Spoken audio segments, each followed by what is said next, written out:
Olá!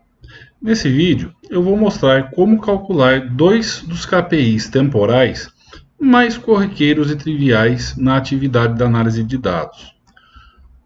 Porém, eu vou mostrar a forma que eu considero correta de fazer esse cálculo. Por mais que esse assunto de fato seja trivial no dia a dia, ele ainda atropela muitos usuários e faz com que muitos ainda façam o cálculo final da maneira errada.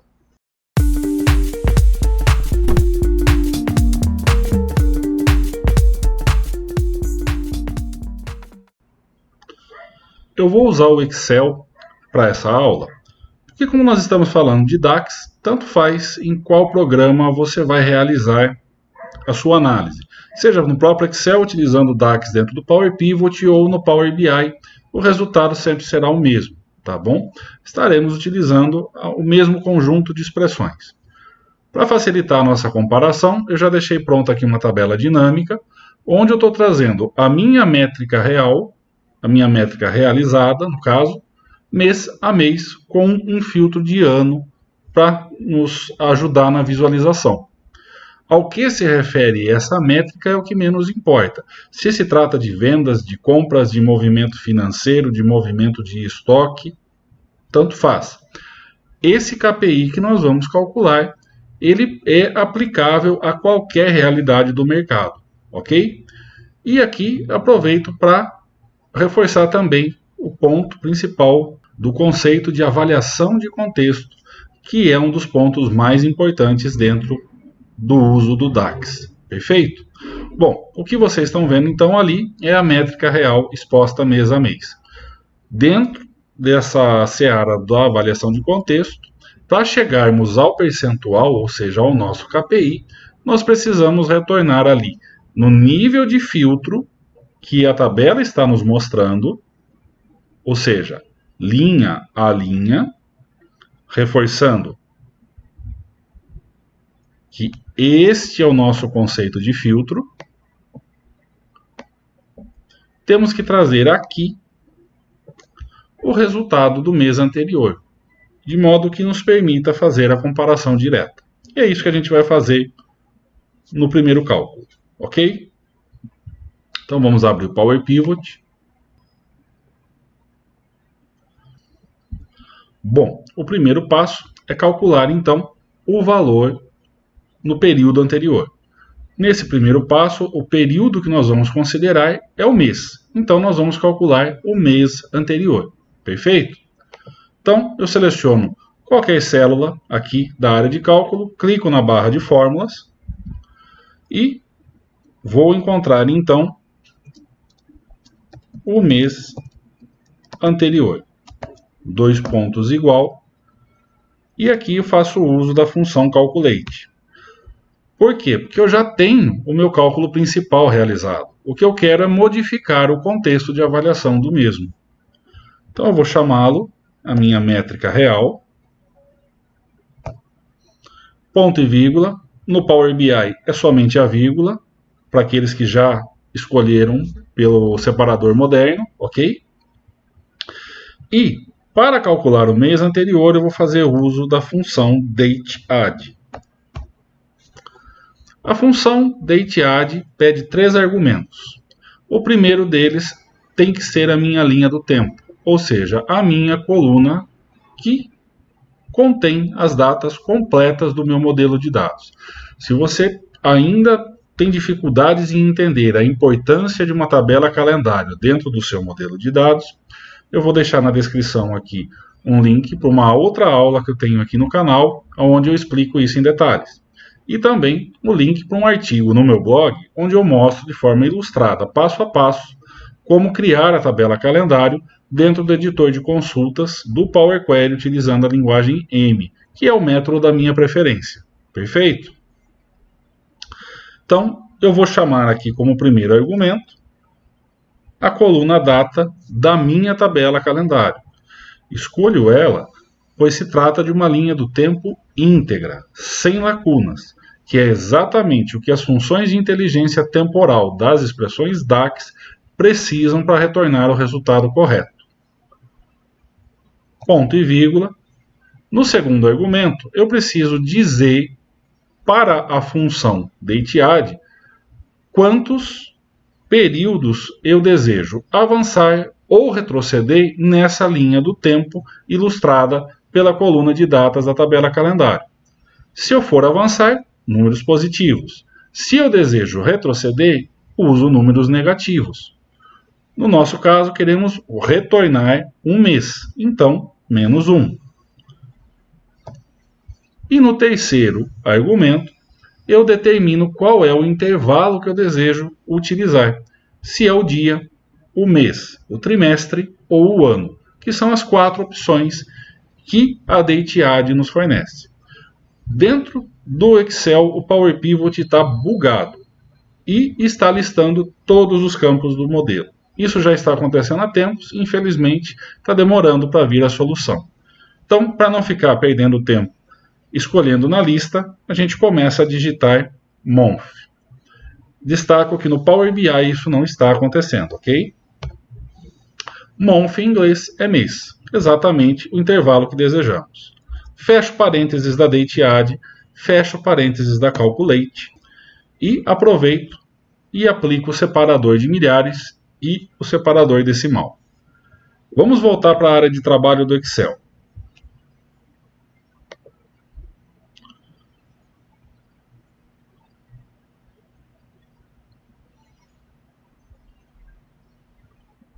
Expandir um pouquinho mais aqui os campos da tabela dinâmica. E aqui, na minha tabela de vendas, então, eu vou trazer ao lado da métrica real o mês anterior. Vamos lá. O que acontece aqui? Eu vou recolher aqui o mês de outubro para explicar mais rapidamente a questão do contexto de avaliação. Então, estamos olhando para o ano de 2021.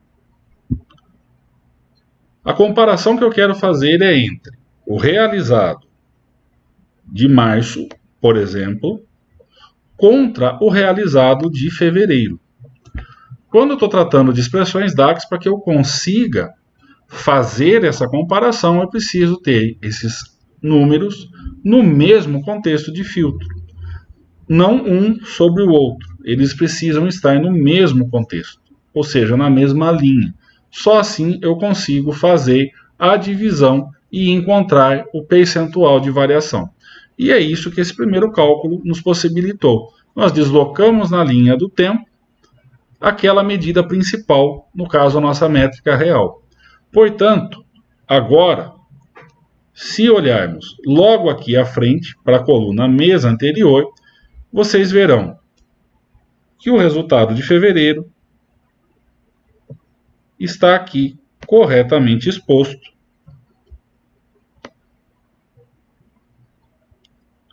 à frente do resultado de março. E é isso que me permite fazer agora a comparação direta e obter o meu percentual de variação.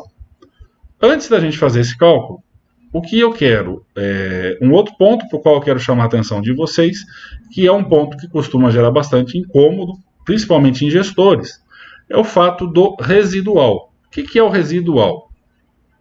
É esse número que, na verdade, está sobrando aqui embaixo. Beleza?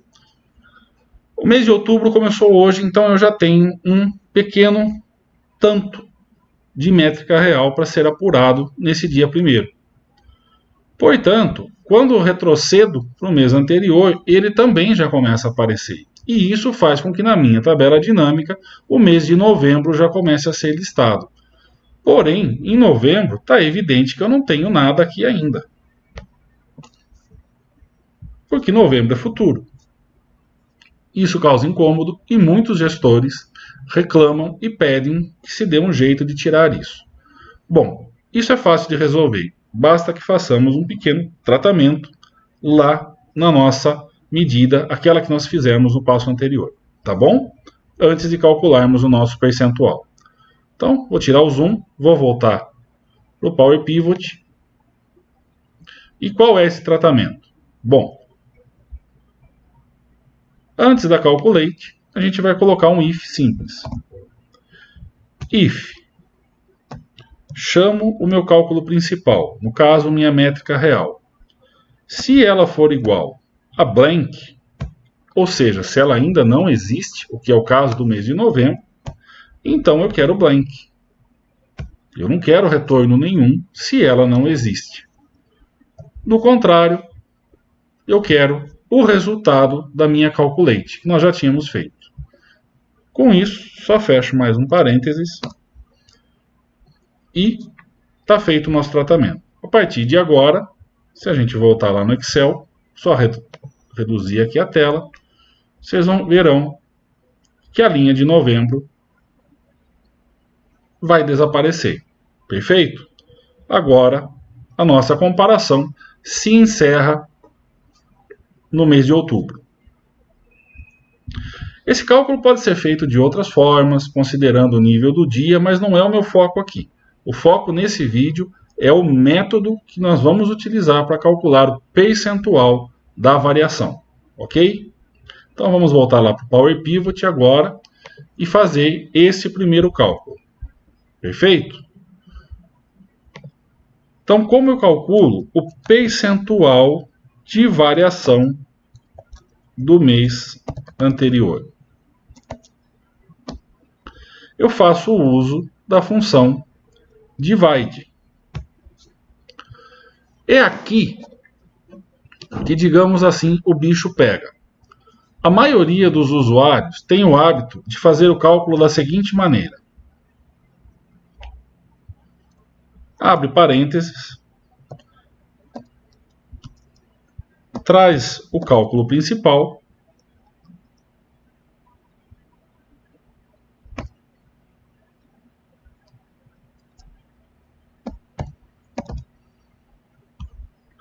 divide o mesmo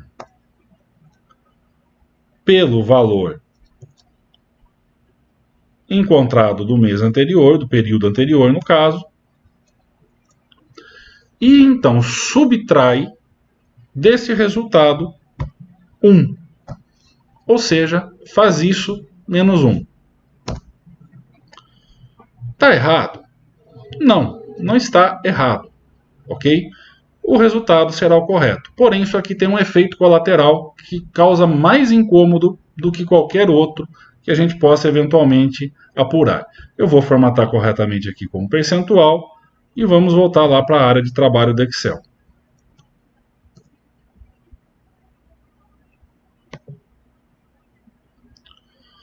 Bom, é lógico que eu já tenho o cálculo feito pelo meu método. Então eu vou comparar os dois e depois eu mostro como fazer. Então eu vou trazer aqui, ó, percentual de variação mês anterior e, sem a necessidade de expandir mais linhas da tabela dinâmica, já fica aqui evidente qual é o ponto de incômodo sobre o qual eu estou falando. Até aqui está tudo correto. Porém, a gente tem esse residual aqui. Para os meses futuros, os quais nós ainda não temos valor realizado, ele começa a nos devolver menos 100%. Esse menos 100% acontece em virtude daquele menos 1 que é colocado nesse formato do cálculo, quando é utilizado esse método. Como não há o cálculo principal, esse menos 1 fica sobrando e menos 1 se torna menos 100% na área de visualização. Isso acaba levando a maioria dos usuários a fazer outro tratamento, a exemplo do que nós fizemos no cálculo do mês anterior, para também eliminar esse menos 100%. Só que esse segundo tratamento ele é desnecessário, desde que você utilize o método correto para chegar nesse cálculo. Perfeito? Então é isso que nós vamos ver agora. O que eu chamo de método correto, tá? É o seguinte. Então nós vamos calcular aqui. Vou dar um nome diferente para não ter problema. variação percentual mensal, dois pontos igual. Eu vou fazer uso da função divide,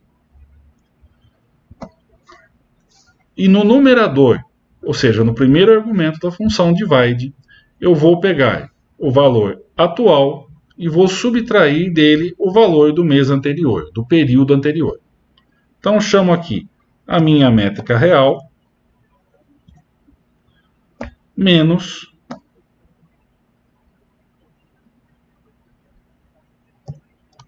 o meu mês anterior. Ponto e vírgula. E no denominador, eu vou designar novamente o mês anterior. Fecho parênteses e clico Enter. Nesse método, subtraímos do principal o período anterior e dividimos o resultado novamente pelo período anterior. Nenhum argumento externo, nenhum argumento fora do contexto do cálculo é inserido. Não tem menos um. Portanto, nós não temos residual a ser gerado. Eu vou formatar aqui como percentual, fechar o Power Pivot, volto para a área de trabalho do Excel, repito, podem testar no Power BI que vai dar certo, é a mesma coisa. E vou trazer esse novo cálculo, então, aqui. E com ele eu vou reforçar o que eu já disse no passo anterior. Notem que no nosso contexto de filtro, ambos os métodos estão retornando a mesma coisa. Não há distorção do resultado. Certo? Porém, percebam a vantagem do método. Eu não vou precisar tratar a minha divisão com ifs ou qualquer outra coisa para fazer com que aquele residual desapareça. Torno a minha camada de cálculo mais simples dessa forma. Mais fácil de se compreender caso esteja trabalhando em conjunto com outro desenvolvedor e também mais fácil de qualquer manutenção eventual que se mostre necessário. Para finalizar, vamos realizar o cálculo da variação ano a ano. Então vamos abrir novamente o Power Pivot, clicar em qualquer uma das células da área de cálculo, e aqui na barra de fórmulas, o primeiro ponto que temos que fazer é calcular o ano anterior. Então, novamente fazendo uso da Calculate, chamo novamente a minha medida principal, que é a minha métrica real, ponto e vírgula, e agora eu poderia utilizar novamente a função dateAdd, trocando o último argumento de month para year, ou seja, de mês para ano. Porém, as funções DAX me dão uma outra opção, que é a função same period last year. Ambas as funções dateAdd e same period last year me permitem, desde que haja integridade no meu modelo de dados e ele contenha uma tabela calendário, descer até o último nível de granularidade na minha linha do tempo. Ou seja, a comparação que eu fizer não vai se limitar, no caso, ao contexto nominal do cálculo. Eu não vou olhar apenas ano a ano, mas eu também verei o mês no ano anterior e o dia, o mesmo dia do mesmo mês no ano anterior. Ok? Então, eu vou utilizar aqui a same period last year, por ser uma função mais simples, cujo único argumento solicitado é exatamente a linha do tempo. E vou fornecer esse argumento novamente com a coluna data da minha tabela calendário. Perfeito? Fecho parênteses novamente e finalizo com Enter. Aproveito, já aplico aqui a formatação de milhares e decimal, subir aqui um pouquinho e vamos já calcular também, fazendo uso, logicamente, do método correto, o nosso KPI. Então, variação percentual anual. Dois pontos igual, novamente a função divide, minha métrica real subtraída dela mesma no ano anterior, no contexto temporal anterior, e dividindo esse resultado por esse contexto anterior. No caso é ano anterior. Isso. Fecho parênteses, Enter.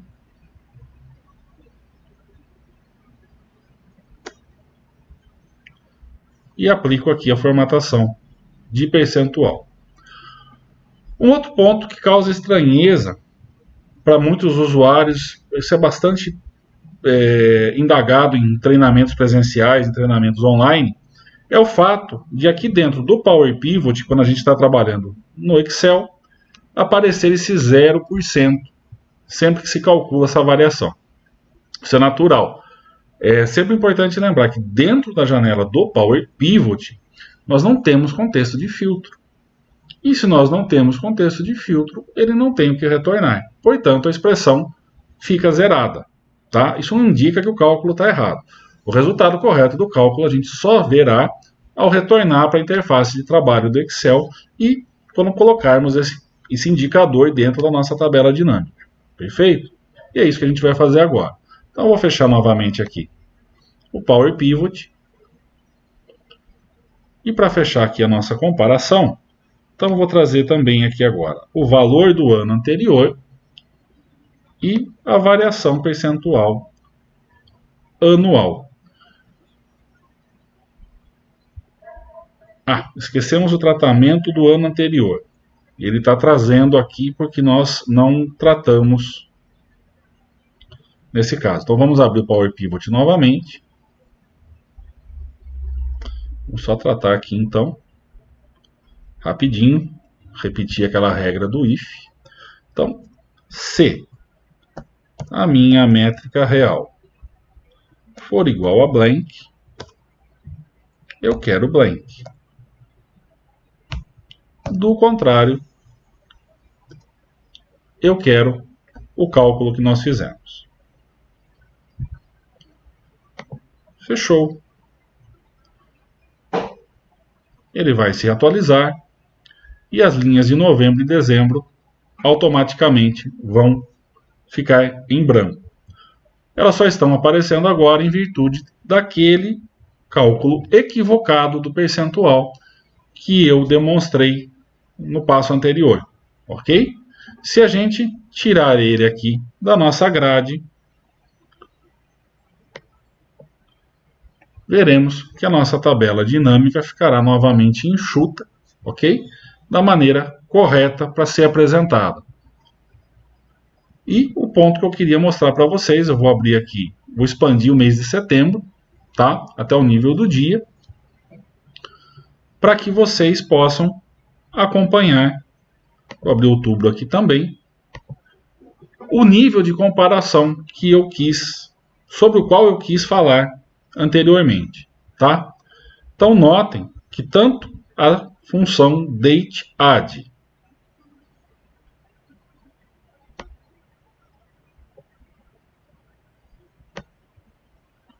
quanto a função SamePeriodLastYear me devolvem o respectivo resultado até o último nível da granularidade da minha linha do tempo. Ambas trabalham até o nível do dia, no caso, que no meu modelo é o que representa esse último nível.